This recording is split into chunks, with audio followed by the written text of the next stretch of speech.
ธิปไตยเพื่อทหารสาบานขององค์พรรษาสบายดีแต่ประสบการณ์เคารพพบกันในแรงวันประหัสวันที่25มิถุนายน2026ในเวลา5 โมงได้ประเด็นการเมืองเกี่ยวกับการเมืองลาวโดยตรงพี่น้องรายการนี้มันจะขึ้นมาเพื่อต้องการอยากจะเรียกร้องทั้งพ่อแม่พี่น้องประชาชนคนลาวทุกกลุ่มทุกก้อนพ่อแม่พี่น้องประชาชนลาวในลาวนอกเข้าร่วมกระบวนการเพื่อขับไล่รัฐบาลหุ่นเชิดแก้วแดงและเพื่อเปลี่ยนแปลงระบอบจากระบอบคอมมิวนิสต์เผด็จการไปสู่ระบอบเสรีประชาธิปไตยเหมือนดังที่คนลาวเขาเคยอยู่กันมาหลายร้อยปีพี่น้องหลังจากที่พวกคอมมิวนิสต์ยึดอำนาจไปแล้วพวกเขาบ่ได้หยังจากรัฐบาลเผด็จการหุ่นเชิดแก้วแดงนอกจากแต่ลูกปืนอากาศของเขาเจ้าที่เขาเจ้าออกมานาบขู่เค้นฆ่าพ่อแม่พี่น้องประชาชนคนลาวที่ตกขังอยู่ในประเทศเราที่บ่มีทางออกจะไปไสก็ไปบ่ได้บ่จักทางไปก็เลยอยู่เป็นขาทาสให้พวกพรรค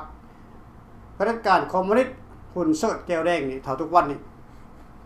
มีแต่ลาวนอกที่เต้นโตนยนโตออกมาก่อนหลังจากขออนุญาตหลังจากการยึดอำนาจไปในวันที่2 ธันวาคม 2575แล้วมีแต่พวกเขาที่ว่าลุกขึ้นมาต่อสู้เพื่ออยากจะให้มีการเปลี่ยนแปลงแก้ไขปัญหาเรื่องการเมืองในประเทศเรา50 ปีเต็มๆแล้วที่พวกเขาช่วยกันเฮ็ดกันมานี่แต่ก็ยังบ่ได้ผลพอสมควรจึงมีทหารกล้าเกิดขึ้นมาแล้วก็กลายมาเป็นรัฐบาลพัดทิ้งสิมีชื่อว่าฟรีลาวกับบเมนที่กำลังถอนโฮมเสื้อชาติเผ่าพันธุ์คนลาวของเขามาอยู่ในขบวนการเขามาอยู่ในรัฐบาลฟรีลาวกับบเมนนี้เพื่อจะยืนคำขานต่อองค์การสหประชาชาติต่อองค์การสากลให้มีการรื้อฟื้นสนธิสัญญาเวียงจันทน์ขึ้นมาใหม่เพื่อขับไล่ระบอบเผด็จการออกจากประเทศลาวและนำเอาระบอบเสรีประชาธิปไตยกลับคืนไปอีกครั้งใหม่พี่น้องการต่อสู้มันก็ยืดเยื้อยาวนานพอสมควรแต่ถ้าเฮาบ่ลดละเฮาพยายามบ่ท้อถอยบ่ด้อยน้ำใจวันหนึ่งต้องเป็นของเฮาแน่นอนเรื่องการเมืองหรือว่าการใดๆก็ตามขึ้นกับน้ำใจพี่น้องตามที่เฮาเห็นกันมาในระยะอาทิตย์1-2 อาทิตย์ผ่านมาเนี่ยเฮาก็เห็นว่ามันกำลังเดือดการเมืองกำลังเดือดพี่น้องลาวในลาวนอกกำลังร่วมกันเดี๋ยวนี้สร้างสถานการณ์ขึ้นเพื่อขับไล่พวกเผด็จการหุ่นเชิดแก้วแดงนี่ออกจากอำนาจการปกครองกำลังเดือดในปัจจุบันนี้ฉะนั้นแล้วพวกเขาบ่ต้องน้อยใจพวกเขาบ่ต้องอ่อนใจพรรคคอมมิวนิสต์แก้วแดงเดี๋ยวนี้มันกำลังอ่อนมันกำลังอ่อนลงไปเรื่อยๆมันบ่มีความสามารถที่จะต้านทานกระแสของพ่อแม่พี่น้องประชาชนคนลาวเฮาได้ตลอดไปดอกพี่น้องเดี๋ยวนี้มันกำลังย่านกลัวกับอำนาจของพ่อแม่พี่น้องประชาชนคนลาวในและลาวนอกมันจึงสร้างสถานการณ์ขึ้นมาเพื่อตัวล่วงพ่อแม่พี่น้องประชาชนคนลาวให้หลงเชื่อและให้อยู่ในการชี้นำของพวกมันแต่ลาวนอกของพวกเฮาเป็นคนที่ผ่านพาอุปสรรคมาก่อนแล้วถึงถ้าจะได้ยินถึงถ้าจะเชื่อก็เชื่อแค่แต่ 10-20% เท่านั้น 70-80% นี่ข้าพเจ้ามั่นใจว่าเขาก็ยังอยากมีการเปลี่ยนแปลงอยากเห็นการเปลี่ยนแปลงอยู่ในอนาคตไปอยู่ในประเทศลาวของพวกเขาดังนั้นแล้วถ้าเขาอยากเห็นการเปลี่ยนแปลงเขาต้องใส่สนธิสัญญาเวียงจันทน์ขึ้นมาแก้ไขถ้าบ่ดังนั้นเขาก็จะดิ้นรนแบบบ่มีจุดหมายอยู่ในสนธิสัญญาบอกให้ชัดเจนว่าลาวต้องร่วมลาวห้ามมีคนต่างชาติเข้ามาให้มีแต่ลาวสดๆฮ้อนๆเข้าร่วมกันห้ามให้คนต่างชาติเข้ามาพัวพันในรัฐบาลแต่ในระยะ50 ปีผ่านมาหลังจากเขายึดอำนาจไปในวันที่2 ธันวาคม 2575แม่นรัฐบาลแก้วเข้ามาปกครองประเทศเราและใส่รัฐบาลหุ่นเชิดแก้วแดงที่นำพาจาก ไกรสอนพรหมวิหารเริ่มต้นแล้วก็ต่อมาก็แม่นคำไต้สิพันดอนพวกนี้เป็นคนต่างชาติเป็นคนแก้วที่เขามาสร้างพื้นฐานอยู่ในประเทศลาวเพื่อจะกึ้นเอาลาวขึ้นกับเวียดนามในอนาคตต่อไปเดี๋ยวนี้เขาได้ไปแล้ว 60% แล้วที่ได้ลาวขึ้นเป็นกับเวียดนามนี่ได้ 60% แล้วในปัจจุบันนี้ยัง 40% นี่เขายังรอไปอีก40ปี50ปี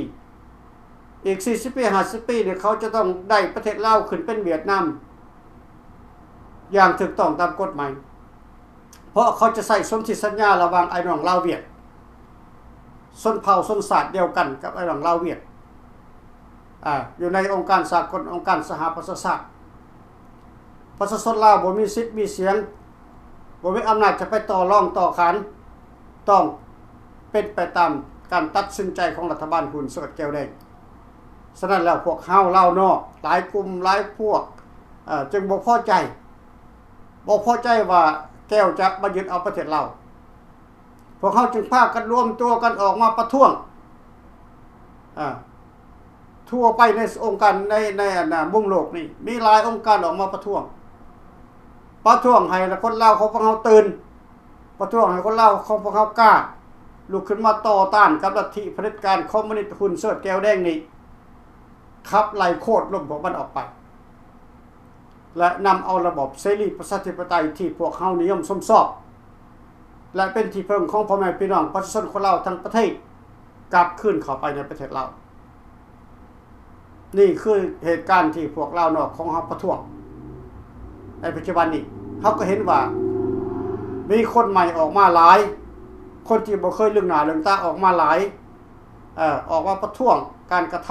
ำบอดี้ของรัฐบาลหุ่นเสิร์ชแก้วแดงนี่เป็นการดีข้าพเจ้าขอสนับสนุนและย่องย่อที่พวกท่านสร้าง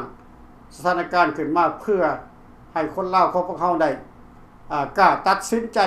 เข้าร่วมขบวนการขับไล่พวกเผด็จการนี้ออกจากอำนาจการปกครองร่วมกันสัญญาที่เป็นของคนลาวทั้งชาติสัญญาที่ได้เขียนลงในวันที่21กุมภาพันธ์73แล้วก็ได้เซ็นกันเป็นทางการเพื่อให้ลาวของเฮาอยู่กันโดยสันติสุขนั้นได้ถูกหายสาบสูญไปได้ถูกโคตรล่มไปได้ถูกลบล้างไปจากไกรสอนพรหมวิหารนำเอาระบบคอมมิวนิสต์เข้ามาเค้นฆ่าพ่อแม่พี่น้องประชาชนคนลาวทั้งประเทศจึงเฮ็ดให้มีการอพยพตกหนีจากประเทศลาวหลังจาก1975ก็ย้อนว่าบ่มักคอมมิวนิสต์เพราะคอมมิวนิสต์เป็นระบอบที่เค้นฆ่าพ่อแม่พี่น้องประชาชนคนลาวบ่แม่นถอนโฮมลาวหลายคนถูกตายหลายคนถูกฆ่าหลายคนถูกข่มเหงหลายคนถูกทรมานได้มันผ่านมาเฮ็ดให้ประเทศลาวทั้งประเทศนี่เดือดเป็นปืนเป็นไฟขึ้นจึงเฮ็ดให้อพยพแตกไหลออกมาหลายแสนคนพี่น้องจึงได้กลายมาเป็นลาวอพยพอยู่ต่างแดนอยู่ประเทศที่3ก็ย้อนเหตุผลการกระทำบอดี้ของพวกรัฐบาลหุ่นเสิร์ชแก้วแดงนี่ถ้าเขาเฮ็ดนี่ถ้าเขาปฏิบัติตามสนธิสัญญาเวียงจันทน์ที่ได้เขียนกันไว้ใน18ข้อนั้นมันก็บ่มีอพยพประเทศลาวก็จะเจริญรุ่งเรืองเลื่อมแบบปานนี้ลาวกับลาวสามัคคีกันลาวกับลาวช่วยเหลือกันว่ามันจะให้ลาวไปช่วยเหลือแก้วบ่มันจะให้แก้วเข้ามากดขี่ข่มเหงคนลาวเหมือนใน50ปีผ่านมาพี่น้องการต่อสู้ของพวกเขาไปฮอดไสแล้วในปัจจุบันนี้50ปีผ่านไปนี่มีหยังแหน่ที่เกิดขึ้นเป็นหมากเป็นผลแหน่ยังบ่ทันมีเกิดขึ้นมาได้ครึ่งนึงแล้วก็ถูกล้มไว้ลงไปเกิดขึ้นมาได้ครึ่งนึงแล้วก็ล้มลงไปเกิดขึ้นมาอีกครึ่งนึงก็ล้มลงไปจน50ปียังมื่นตาบ่ได้ยังง่อยข้อบ่ได้เพราะหยังพี่น้องเพราะเฮาเฮ็ดบ่ถูกหนทางเฮาเฮ็ดบ่ถูกจุดหมายในการต่อสู้การต่อสู้นี่วิธีใดก็บ่สำเร็จถ้าบ่เอาสนธิสัญญาขึ้นมาเว้าเพราะสนธิสัญญาเวียงจันทน์น่ะเป็นกุญแจลูกเดียวที่จะแก้ไขปัญหาทุกอย่างในประเทศลาวได้แต่บ่มีไผกล้าเอาขึ้นมาเว้าเป็นทางการพี่น้องมีแต่3เหล่าทหารกล้าที่กลายมาเป็นรัฐบาลพัฒทินฟรีลาวกาบ่ในปัจจุบันนี้ นำเอาโครงการนี้ขึ้นมาหน้าโต๊ะและก็เสนอห้องการไปถึงองค์การสากลหลายประเทศแล้วพี่น้องเพื่อให้เพิ่นรับรู้ในการนำพาของรัฐบาลพัดถิ่นฟรีลาวกับบ่บิดดีแต่บ่แม่นเฮาจะเว้าแค่แต่ในออกการออนแอร์ไปหาพ่อแม่พี่น้องประชาชนบ่เฮาเฮ็ดจดหมายหลายจดหมายที่ห้องการไปถึงพ่อแม่ห้องการไปถึงองค์การสหประชาชาติแต่ยังบ่ทันเห็นเป็นรูปธรรมขึ้นมาแต่นะอีกบ่นั้นพี่น้องรอคอยไปโลดอีกบ่นั้นพวกท่านจะเห็นการต่อสู้จะเกิดมีรูปธรรมขึ้นมาเป็นรูปเป็นห่างขึ้นมาแต่รัฐบาลฟรีลาวกับบเมนต์นี่กำลังเดินหน้าไปในปัจจุบันนี้เพื่อจะนำเอา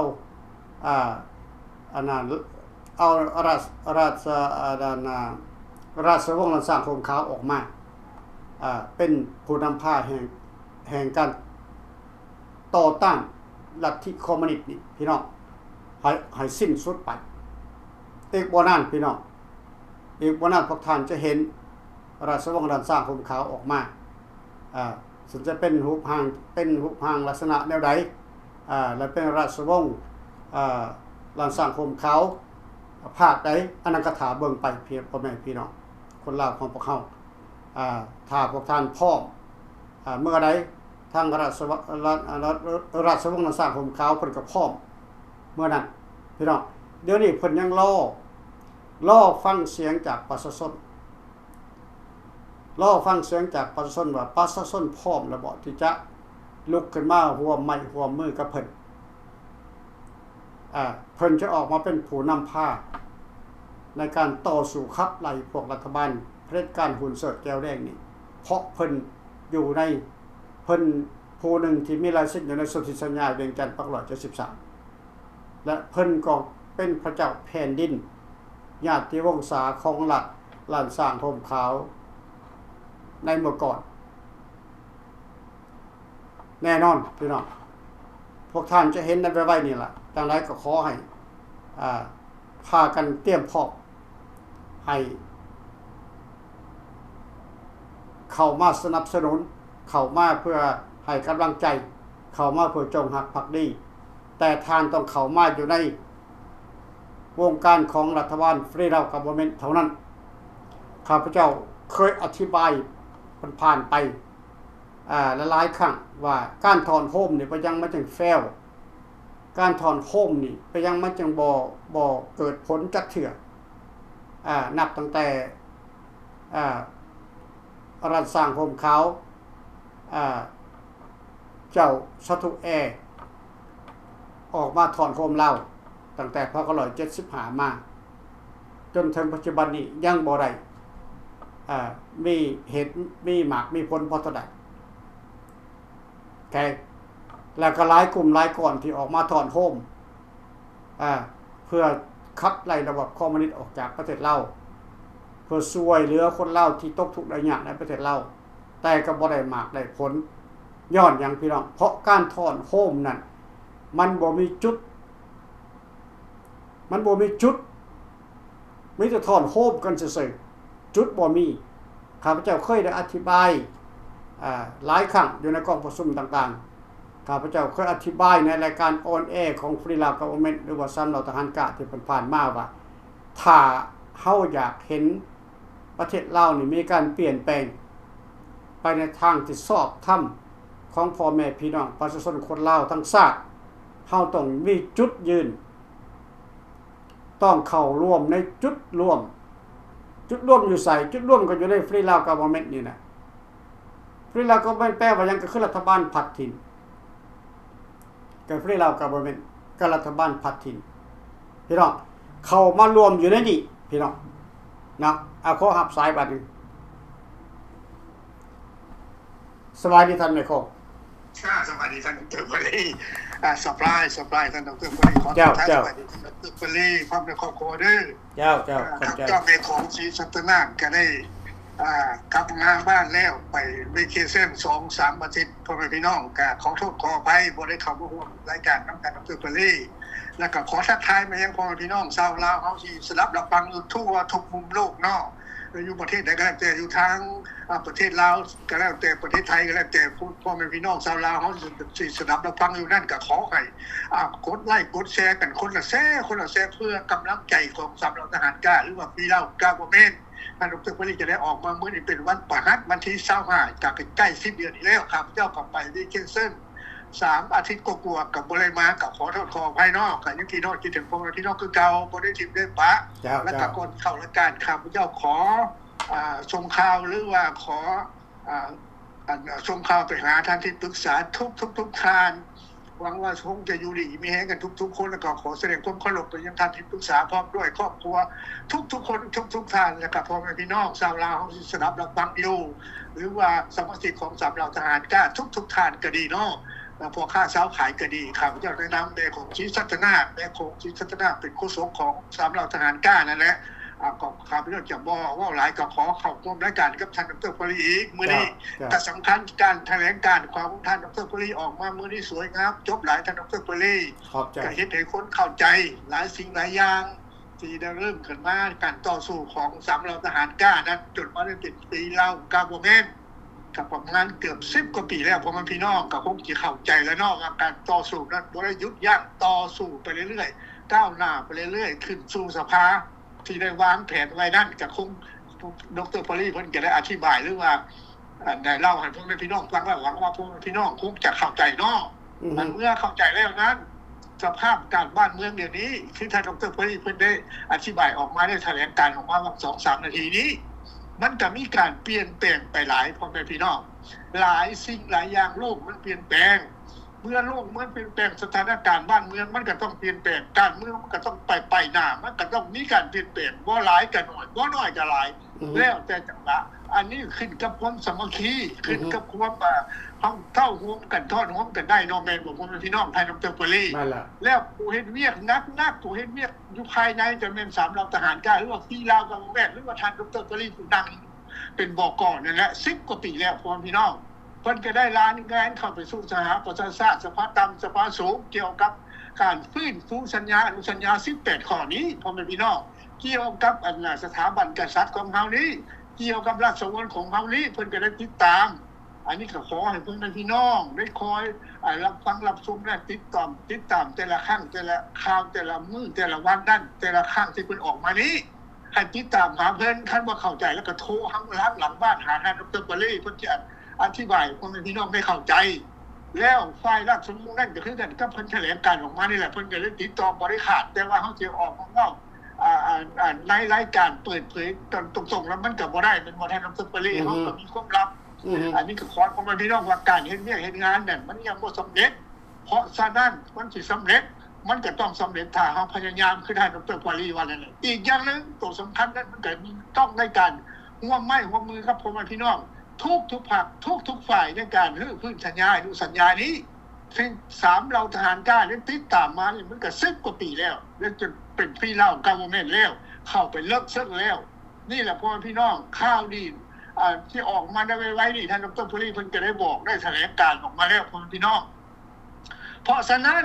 ข้าพเจ้าก็เชื่อมั่นในพ่อแม่พี่น้องชาวลาวของเฮาตามข้าพเจ้าก็ได้ติดตามข่าวมาแต่ละมื้อละวันมานี่อยู่หน่อยมันก็40กว่าปีแล้ว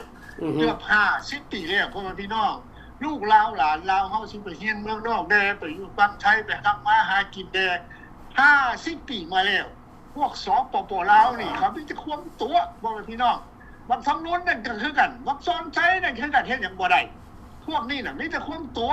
ลั่นเล่นละครน้ำเนาอยู่ในสภาหั่นเห็นบ่บัดสุดท้ายมาแกล้งพวกคอลเซ็นเตอร์นี่ก็หลายเข้าจับเข้าทุกมื้อจับทุกมื้อมื้อละ20 30มื้อละ50คนมื้อละ100 200คนตีนจับมันมาแต่ไสนี่แหละคือละครน้ำเนาละครขี่ตัวพ่อแม่พี่น้องขอให้เข้าใจแล้วบัดนี้พ่อแม่พี่น้องลูกเราหลานเรานักการเมืองเราทุกภาคนั้นข้าพเจ้าเชื่อแน่ว่า 90% เป็นแก้มตาสว่างขึ้นหลายแล้วท่านดร.พลีนั่นล่ะอันนี้ก็เป็นผลงานของเฮาเนาะผลงานของเฮาที่ได้เล่าที่ได้แถลงการออกมาที่ได้ต่อสู้กันมา10กว่าปีนี้พ่อแม่พี่น้องอธิบายแล้วอธิบายอีกคือข้าพเจ้านี้ท่านดร.พลีท่านน้ำแทงที่ออกรายการนี้หวังว่าพี่น้องได้คงจะเข้าใจ ว่าพวกเขาต่อสู้นี่มันบ่แม่นง่ายๆเด้มันบ่ทันตึกปะลี่แม่นมันผ่านมา50ปีนี่ยาวนานครึ่งศตวรรษแล้วถามว่าเฮาสิไปได้บ่ได้เฮามีหลักฐานดิเฮามีข้อมูลดิคือท่านดร.ปรีเพิ่นได้อธิบายแล้วดิแล้วมันก็ในสัญญาลูกสัญญาเนี่ยเด้วันที่21 23กุมภาพันธ์บ่มันก็มีข้อมูลทุกสิ่งทุกอย่างแล้วเฮาก็มีเสื้อราชวงศ์ยังอยู่ยังบ่เสียชีวิตหมดยังบ่สิ้นพระชนม์ไปหมดถ้าว่าเพิ่นพาออกเฮาทวงเฮาเพิ่นออกมาแล้วพาเฮาทวงเฮาก็ต้องเข้าร่วมมือกับเพิ่นจับไม้จับมือแล้วข้าพเจ้าดีใจและมีความหวังเพราะว่าเห็นหลายพรรคหลายท่านหลายพรรคการเมืองก็เข้าใจแล้วและกับพวกที่น้องที่มาอยู่ประเทศนอก3-40 ปี50-40 ปี50 ปีแล้วก็เข้าใจว่ารัฐบาลลาวพวกสปปลาวที่ออกมาจากถ้ำพวกหลายกี่เดือนนี่น่ะเฮ็ดหยังบ่ได้มีแต่เล่นละครน้ำเดาตัวไปแต่ละมื้อตัวไปแต่ละปีซื่อๆเพื่อให้ยึดอำนาจเพื่อให้ครองอำนาจไว้ซื่อๆท่านดร.ปรีเพราะมันพี่น้องท่านผู้ชมผู้ฟังคงจะเข้าใจเนาะเขาอยู่เพื่ออำนาจบ่แม่นเพื่อมุสามุสาเพื่อมาพัฒนาให้ประเทศเจริญแม้แต่ห้องหมอเรียนทุกสิ่งทุกอย่างนั่นก็บ่มีการพัฒนาทั้งบ่นำเอาแก้วเอาเวียดนามเอาจีนมาย่องหัวอยู่พ่อแม่พี่น้องเอกราชเฮาศาสนาพระมหากษัตริย์สถาบันกษัตริย์ที่ล่มละลายมาก็ย้อนพวกนี้เข้ามาทำลายเด้อพี่น้องบ่แม่นมาสร้างมาสาบ่แม่นมาพัฒนาบ่แม่นเฮ็ดให้พี่น้องเจริญบ่แม่นพี่น้องลูกหลานเราสิไปเฮ็ดเวียกเหตุการณ์อยู่เมืองไทย3-40 ปีเนี่ยโอ้เดี๋ยวนี้สลาดหลายแล้วข้าพเจ้าเห็นแล้วนี่แหละข้าพเจ้าเคยพูดมาแล้วว่าไทยเนี่ยมันเป็นบ้านพีเมืองนอกพี่น้องเขาก็ยังย้ำอยู่ว่าลูกให้ลูกหลานเราพวกนี้ที่เกิดมาใหญ่รุ่นบ่เข้าใจนี่ว่าโอ้ไทยนี่สยามเป็นจังซั่นสยามเป็นจังซี่อันนั้นมันเป็นเรื่องที่อดีตผ่านมาเป็น100-200 ปี300 ปีมาแล้วไทยเขาก็มีขึ้นเป็นเมืองขึ้นของพม่าทุกสิ่งทุกอย่างอดีตเด่นพ่อแม่พี่น้องมันไหลไปน้ำมันคือสายน้ำนี่มันไหลลงใต้มันไหลกลับคืนมาเขาจะไปปักจมในน้ำอดีตย่างไปทางหน้าก้าวไปทางหน้าอยู่กับปัจจุบันแล้วก้าวไปทางหน้าสร้างอนาคตคือประเทศไทยเขาเฮ็ดนั่นเป็นอย่างประเทศไทยเขาจะคอยเจริญไว้ที่สุดหลายที่สุดดีที่สุดในเอเชียย้อนเขาบอกปักจมอยู่ในอดีตเขาก้าวไปข้างหน้าพัฒนาประเทศพัฒนาคนของเขาพัฒนาลูกหลานพัฒนาทุกสิ่งทุกอย่างโคตรการศึกษาแต่ลาวเขาเนี่ยเอาคอมมิวนิสต์เข้ามาเอาแก้วเข้ามาเอาคนต่างประเทศเข้ามาเอาดินเอาดอนสัมปทานเอาจกเอาคนค้ำเอาคนเงินฮอดทรัพยากรจนแผ่นดินล่มลงแล้วพวกพี่น้องคิดจังได๋อันนี้ข้าพเจ้าจะขอฝากความนี้คำถามคำนี้ไปหาพ่อแม่พี่น้องชาวลาวลูกหลานที่เกิดมาใหญ่รุ่นนี้คิดจังได๋ท่านคิดได้แล้วคิดออกได้แล้วนี่เฮาสิเฮ็ดจังได๋เฮาก็ต้องมาร่วมกันเข้ากันอุ้มกันประท้วงมันลูกขึ้นประท้วงมันแต่ละบอนแต่ละเมืองแต่ละประเทศนั่นท้วงเอาสัญญานี้ที่3เราทหารกล้าเราฟรีเราก็บ่แม่นเฮาผู้นำเฮาพาเฮ็ดพาทำภาษาอย่างนี้พาเดินไปข้างหน้าอยู่นี้พ่อแม่พี่น้องเพราะฉะนั้นลูกขึ้นมาตื่นขึ้นมาร่วมมือกันได้แล้วอย่าให้ลูกหลานเฮายังมืดตายังมืดตาอยู่พ่อแม่พี่น้องแต่ว่าผู้ยังมืดผู้พึกภูมิหนานี่ก็ยังมีอยู่มันก็บ่หลายดอกพ่อแม่พี่น้องส่วนหลายนี่ครับพระเจ้ามา 85% หรือว่า 90% นี่ตาสว่างมัดเห็นบ่อยู่ในสภาหันดากันว่าเสียงกันแก้มันสิเฮ็ดนั่นเฮ็ดนี่แก้ไขนี่นั่นมันเฮ็ดได้บ่ล่ะบักสอนไสคือกันแบบน้องมนต์คือกันนั่งโซโวอยู่อมขี้แก้วอีกบ่มันสิเฮ็ดได้จังได๋พ่อแม่พี่น้องมันเอาแก้วมันเป็นนายดิมันเอาคนต่างชาติมาเป็นนายดิทรัพยากรเนี่ยขุดไปหมดเอาไปหมดแล้วถนนหนทางก็จังซั่นแหละแล้วกับบ้านเมืองเป็นจังซั่นคนเฮาก็ทุกข์ก็ยากไปอีกเห็นบ่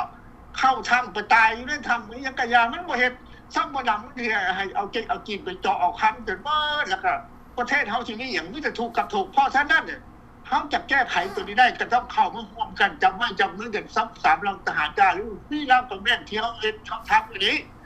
ฟ้องขึ้นสู่ศาล ICC ICJ ขึ้นสู่สหประชาชาตินำเอาสัญญาอนุสัญญา18ข้อขึ้นศาลให้ได้ขึ้นสู่สภาสูงให้ได้นี่คือเฮาต้องเฮ็ดนี่คือเฮาต้องทำเพราะมันพี่น้องเฮามีหนทางชนะแน่ได้แน่ถ้าว่าเฮาจับมือกันร่วมมือกันเข้มแข็งเพราะมันน้องอย่าสู้ให้มันคำว่ามีญาติเถาะมันกายญาติมาแล้ว50 ปีแล้วพี่น้องเพื่อหยังเพื่อลูกเพื่อหลานเฮาเกิดมาในอนาคตเฮาจะบ่เป็นข้าทาส เขาเพื่อนผู้ในการต่อสู้ขึ้นข้างในเพื่ออย่างพ่อพี่น้องผมบอกเพื่อกอบกู้เอาเอกราชกลับคืนมาเพื่อกอบกู้เอาบ้านเมืองกลับคืนมาจากเวียดนามจากจีนจากคนต่างประเทศจากจีนเห็นบ่แก๊งคอเซ็นเตอร์อยู่ขนาดยุทธากรชาติแขกเต็มยาเสพติดกับผลิตออกมาแต่ละมิ่งละมือออกมาเขาจับได้เขาก็เล่าอยู่ว่ายาเสพติดทำไมมันถึงรอดออกมาได้ทำไมมันถึงผ่านด่านเรามาได้มันผ่านได้ไหนพี่น้องบักทั้งหลอกบักทั้งล้นพูดของผู้ใหญ่ผู้ยาเนี่ยผู้น้อยไม่สิจับได้จังไดเพราะฉะนั้นการมันก็อยู่ในสะพานสิปากนั่นปากนี่ปากคอเราสั้นมันกับหัวมันนั่นเป็นหัวดาบคอเราสั้นตั้งปากมันชะกรไล่มันออกหนีเห็นบ่สีลังกาเห็นบ่ในป่านเขาเฮ็ดกันจังไดมันก็สิ้นสุดไปแล้วเพราะมันพี่น้องค่ะว่าเฮาเฮ็ดกินในป่านคือสีลังกามันก็ต้องอยู่บ่ได้มันต้องสิ้นสุดพวกมันพี่น้องสิ่งใดที่มันสร้างขึ้นมานั้นมันจะคุ้มชั่วความอุบาทเฮาเห็นแจ้งแล้วถ้าแท้มันเป็นจังไดเฮาจะพอมาเข้าร่วมกันต่อสู้เอาบ้านเอาเมืองคืนพวกพี่น้องเนาะเอาละข้าพเจ้าก็คุยมาพอสมควรอธิบายพอสมควรก็ขอแบ่งเวลาให้พี่น้องขอให้ท่านดร.เฟรลี่อธิบายแก้ให้พี่น้องขอให้พี่น้องกดไลค์กดแชร์คนละแชร์เพื่อเป็นกำลังใจน้องพี่น้องเนาะข้าพเจ้าฝากคนหลังพี่น้องทุกทานมือทั่วทุกมุมโลกใดแล้วแต่ขอให้ลูกขึ้นมาสู่น้ำกันคนเป็นพี่น้องเอาละขอขอบใจท่านดร.เฟรลี่และขอบใจท่านผู้ชมผู้ฟังทั้งหลายบ๊ายบายบ๊ายบายท่านขอบใจท่านแม่คงสุสัตนาได้เข้ามาซอยปากซอยเว้าเพื่อให้พี่น้องเฮาได้เข้าใจในการจุดรวมถ้าเฮาบ่มีจุดรวมเฮาไปบ่รอดเฮาไปบ่ถึงจุดหมายถ้าเฮาบ่มีจุดรวม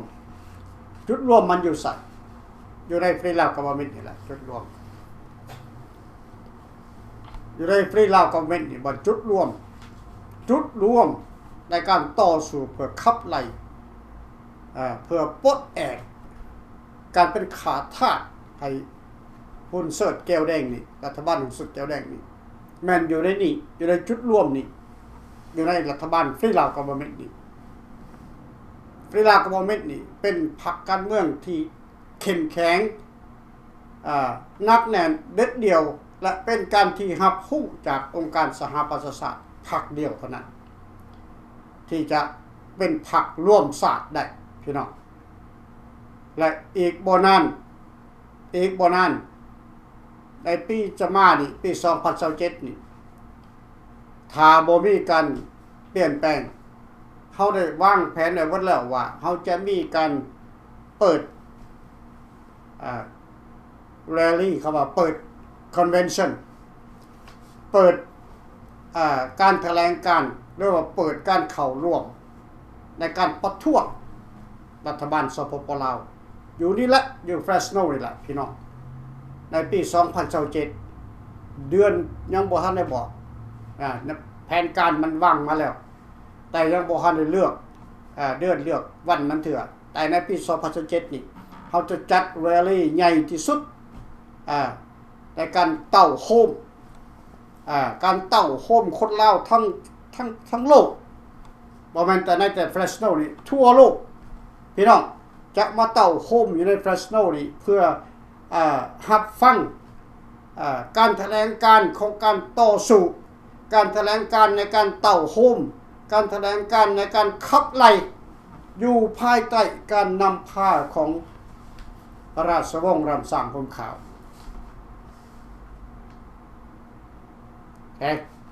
ข้าพเจ้าบอกได้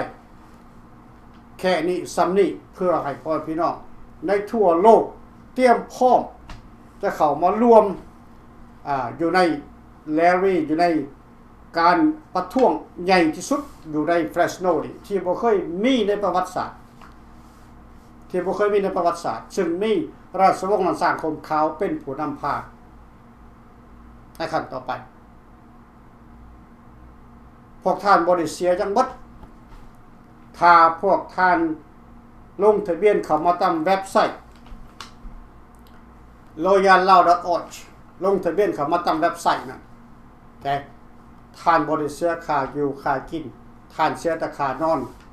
ที่พักที่เช่าของพวกท่านตามโฮเทลโรงแรมที่ข้าพเจ้าจะจัดเมียนการเข้าร่วมประชุมบ่ได้เสียแม้แต่ดอนหนึ่งการ กินรับประทานอาหารบ่ได้เสียแม้แต่ดอนหนึ่งฟรีทุกอย่างพี่น้องเขาจะเฮ็ดให้ให้ใหญ่โตที่สุดอยู่ในเฟรชโนนี่ให้เป็นประวัติศาสตร์ของการเต้าโฮมลาวในขั้นต่อไปส่วนพรรคการเมืองแต่ละพรรคอยากเข้ามาร่วมก็เข้ามาได้แต่ยืนอยู่ในจุดร่วมของฟรีลาวกับโมเมนต์ฟรีลาวกับโมเมนต์มีแผนการมีโครงการมีนโยบายเพียงพร้อมหมดแล้วให้พรรคการเมืองแต่ละพรรคนี่ได้เอาไปสตาดี้เอาไปศึกษาและเข้ามารวมกันอยู่ในรัฐบาลนี้ซึ่งบ่เอาแผนการนอกเข้ามาพี่น้อง10พรรคการเมืองจะเข้ามาก็ต้องมาอยู่ในอันเดอร์ของโครงการของฟรีลาวกับโมเมนต์เท่านั้นเพื่อเต้าโฮมให้มันอยู่ในจุดเดียวกันบ่ให้มันแตกแข้งแตกขานี่คือการเต้าโฮมของรัฐบาลฟรีลาวกับโมเมนต์พี่น้องถ้าเฮาจะเฮ็ดคือผ่านมานี่เต้าโฮมอยู่แต่ว่าเฮ็ดไปเฮ็ดมันบ่เกิดพี่น้องบ่เกิดแต่ถ้าไผอยากเข้าร่วมในรัฐบาลฟรีลาวกับโมเมนต์ลงทะเบียนเข้ามาเลยโลดแต่เดี๋ยวนี้โลดลงทะเบียนเข้ามาเว็บไซต์ royallao.org นั่นแหละก็เข้ามาแล้วก็ลงทะเบียนเข้ามามันจะมีอีเมลอยู่หั่นก็ลงทะเบียนทางอีเมลเข้ามาก็ได้บอกชื่อนามสกุลเลขโทรศัพท์เลขบ้านของพวกท่านอยู่รัฐใดเมืองใดประเทศใดเข้ามาตามนั้น register ลงทะเบียนเข้ามาถ้าพวกท่านบ่ได้ลงทะเบียนเข้ามาพวกท่านจะเสียทุกอย่างโดยตัวของพวกท่านเองข้าวน้ำซ้ำป้าพวกท่านก็กลุ่มตนเองถ้าพวกท่านบ่ได้ลงทะเบียนน่ะแต่ถ้าว่าท่านลงทะเบียนฟรีเบิดพี่น้องฟรีทุกอย่างยกเว้นแต่ค่าโรงแรมเท่านั้นท่านต้องรับผิดชอบเอาเองถ้าท่านมีพี่มีน้องท่านก็ไปอยู่น้ำพี่น้ำน้องถ้าท่านบ่มีพี่มีน้องพวกท่านก็สามารถแชร์กันเช่าโรงแรมนอนก็ได้พี่น้องทุกอย่างจะเกิดขึ้นแบบบันดาลเลยพี่น้องที่บ่เคยมีในอดีตผ่านมาข้าพเจ้าสาบานกับพ่อแม่พี่น้องให้เข้าใจว่าการเต้าโฮมสุดนี้เพื่อขับไล่ระบอบเผด็จการคอมมิวนิสต์ฮุมเซิร์ตแก้วแดงนี่ออกจากอำนาจการปกครองโดยใส่สนธิสัญญาเวียงจันทร์พรรค173นี่เป็นหลักในการขับไล่จะมีเจ้าเมืองเจ้าแขวงมีกาบเนอร์มีฮอดสภาต่ำสภาสูงมาเบิดครบเบิดพี่น้องข้าพเจ้าเตรียมพร้อมทุกอย่างไว้เบิดแล้วพี่น้องให้อำนวยความสะดวกทุกอย่างเราจะมีการเปิดเผยต่อสื่อมวลชนทั่วโลกในการเปิดตัวครั้งนี้ประเทศลาวประเทศไทยประเทศเขมรประเทศพม่าประเทศอเมริกาฝรั่งอังกฤษเปิดเผยเบิดพี่น้องว่าการมาเปิดตัวครั้งนี้เพื่อต้องการอยากให้มีการฮื้อฟื้นสนธิสัญญาเวียงจันทร์เพื่อให้ลาวรวมลาวและขับไล่แก้วออกจากประเทศลาวของพวกเขาถ้าพรรคคอมมิวนิสต์ฮุนเซิร์ตแก้วแดงบ่พร้อมจะเข้าร่วมในสนธิสัญญาโครงการ18ข้อก็บ่เป็นหยังเฮาก็ขับไล่มันไปกับแก้วเลยเฮามีวิธีการของเฮาพอแห้งแล้วพี่น้องพวกท่านเคยได้ยินบ่ว่าคนสิถอนเข้า3ห่มโพสี3ห่มโพสีคือหยังพวกท่านก็อาจจะฮู้แต่อาจจะบ่ตรงกับข้าพเจ้านะเพราะข้าพเจ้าคิดไปในทางของข้าพเจ้าเองคนสิถอนเข้า3ห่มโพสีนี่เพื่อพัฒนาประเทศชาติบ้านเมืองเพื่อแก้ไขความลำบากเพื่อแก้ไขความการเข็นขาจากรัฐบาลเผด็จการฮุนเซิร์ตนี่ก็อยู่ได้สร้าง3หัวนี่แหละพี่น้องทุ่งสร้าง3หัวนี่แหละคือ3ห่มโพสีทุ่งสร้าง3หัวนี่แหละที่จะเป็นที่พึ่ง ต่อของพ่อแม่พี่น้องประชาชนทั้งชาติถ้าคนเอาถอนเขาใน3ผมโพสีเบื่อใดแล้วเขาไม่ได้ทุนเสิร์ชแก้แดงอยู่บ่ได้พี่น้องและใครจะถอนโฮมได้ก็เป็นรัฐบาลฟรีลาวก็บ่แม่นเราจะถอนโฮมในขั้นต่อไปซึ่งมีราชวงศ์รันสังคมขาวมาเป็นผู้นำทางถ้าพวกท่านอยากเห็นว่าราชวงศ์องค์ใดจะเสด็จมารวมเปิด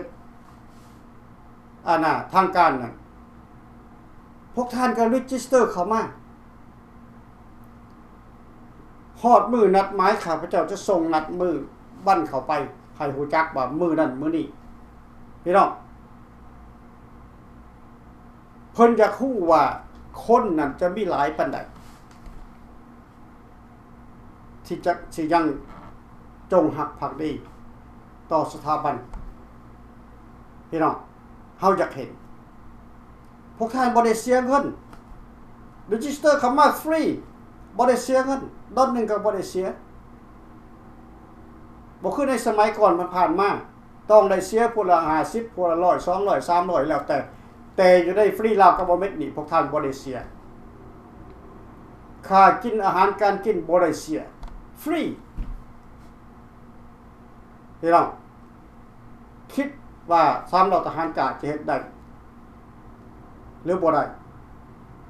ก็ขึ้นกับพ่อแม่พี่น้องประชาชนคนลาวที่จะลงทะเบียนเข้ามาตามออนไลน์ส่งสื่อเสียงเรียงนามพวกท่านเข้ามาและประเทศใดเมืองใดก็ให้มาเป็นรายละเอียดอยู่นะฮะเข้าไปในเว็บไซต์แล้วจะมีอีเมลอยู่นะฮะพวกท่านก็จะลงทะเบียนตามอีเมลส่งเข้ามาเฮาให้ความสะดวกคนลาวทั่วโลกให้เข้าถึงพวกเฮาเมื่อใดเฮาหักถอนโฮมกันได้อยู่ในผมโพสี3ผมโพสีนี่เฮาจึงจะเป็นรัฐบาลที่สามารถขับไล่พวกคอมมิวนิสต์ออกจากอำนาจการปกครองได้โลกเขารอคอยพวกเฮาอยู่ในปัจจุบันนี้ว่าพวกเฮาพร้อมกันเบิดระบบ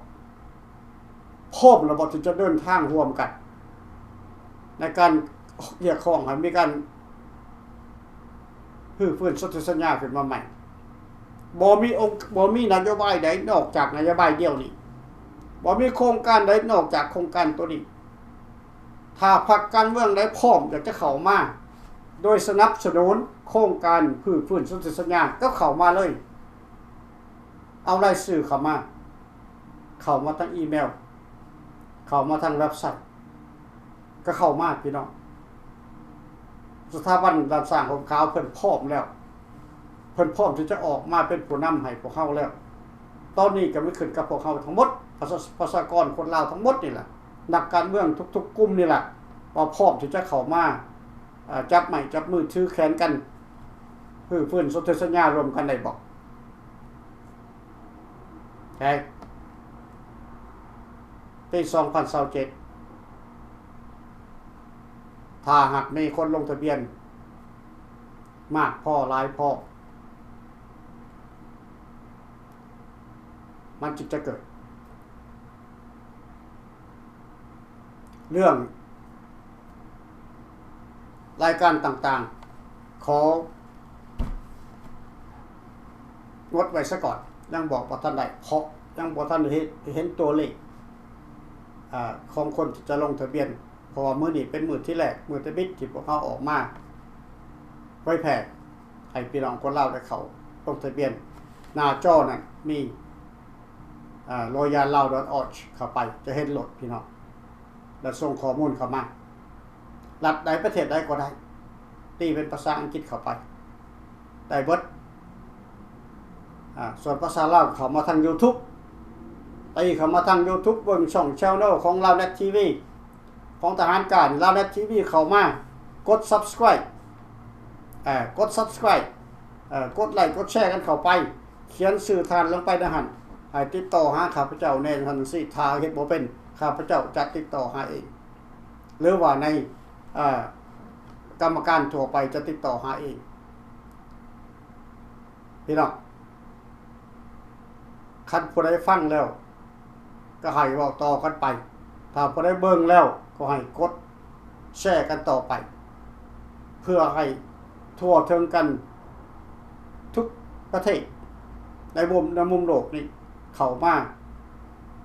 รวมกันในการขับไล่ระบอบเผด็จการนี้ให้มันเกิดให้มันแล้วให้มันจบอยู่ในรุ่นของข้าพเจ้านี้จะบ่มีรุ่นต่อไปอีกอันรุ่นเดียวนี้ที่จะเป็นผู้ที่แก้ไขปัญหาเรื่องเล่าต่างๆอยู่ในประเทศลาวนี้หลายนำพาประเทศลาวนี้ไปสู่ความเจริญรุ่งเรืองก็แม่นในรุ่นนี้แหละพี่น้องโอเคขอขอบใจในค่ำคืนมื้อนี้พบกันใหม่ในอาทิตย์หน้า